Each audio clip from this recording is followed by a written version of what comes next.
weather impact alert across portions of West Texas with the threat of scattered storms producing locally heavy rainfall that could lead to quick instances of flash flooding. So especially if you run into any flooded roadways, always remember, turn around, don't drown, but also make sure you have multiple ways to receive weather alerts. And one way you can do that is by downloading our NewsWest 9 Plus app. A flood watch is in effect across much of the lower Trans Pecos towards the Concho Valley and the Hill Country until Thursday evening. I think along into areas of the Davis Mountains, the lowest Trans Pecos, isolated totals near 4 to 6 inches look possible. Keyword isolated. Most will receive around 2 to 3 inches and maybe even a little less than that, especially along into portions of the Pecos River Valley. I think along towards the Concho Valley and the Hill Country, especially near the I-10 corridor, most will receive around 2 to 5 inches, but I think we could see some isolated totals near 8 inches as we head in throughout the next couple days, in which right now it's all courtesy of a parade of storm systems that is going around this area of high pressure, bringing heat indices across the Midwest well into the triple digits. So we pretty much traded spots for this week as we're getting the brunt of the showers and thunderstorms alongside the cooler temperatures that is pretty much a bit numerous all across West Texas, even across areas of Central Texas, especially west of San Antonio. We have a lot of green boxes indicating of flood advisories and flash flood warnings that are in effect,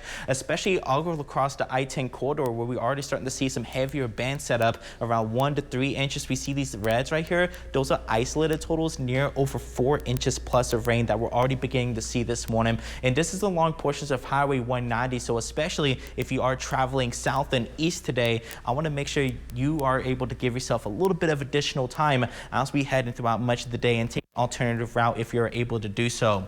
Elsewhere though, across West Texas, the Permian Basin, Big Country, we are waking up to a dry start. The bulk of the activity for at least the next several hours is going to stay towards the south, as that's where we're going to have the highest coverage of rain, and it does fall off the further north that you go in terms of the coverage, but still the impacts look to remain the same. The potential for some locally heavy rainfall that could lead to instances of some flash flooding and alongside some gusty winds, and that's where the highest flood threat is going to be is for our southern counties today, where there is a level 3 out of 4 moderate risk, a level 2 out of 4 moderate risk across the Concho Valley towards the Davis Mountains, and portions of the Big Country, and even the Permian Basin is listed under that level 1 out of 4 risk. So within the next couple hours, I do still anticipate we'll work with a couple of these showers and storms. It will turn a bit more isolated as we head in towards your afternoon, and we'll be able to see just a few isolated to widely scattered storms here across much of the Permian Basin, Big Country, thinning out into the Concho Valley. And then as we head into around the late night hours again into early tomorrow morning,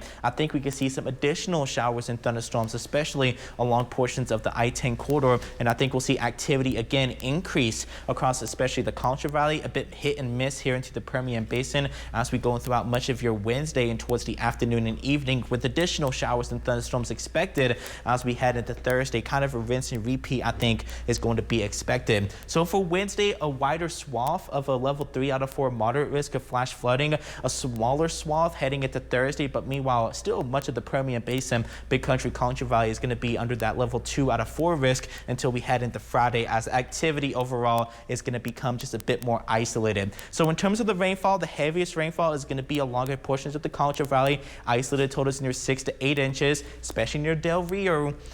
Isolated totals could be near 10 inches of rain. Across in portions of the Davis Mountains, some isolated totals near 4 inches possible. Here into the Permian Basin and Big Country, isolated totals over an inch and an inch and a half look possible. So for today, scattered storms, the highest coverage is going to be south of the I-20 corridor. Temperatures remain into the low to middle 80s for the next several days, courtesy of these showers and thunderstorms. Rain coverage decreases as we head in towards the weekend, and we'll see one thing return. It's going to be the steamy temperatures back to 94 heading into Monday. We'll be right back after this break.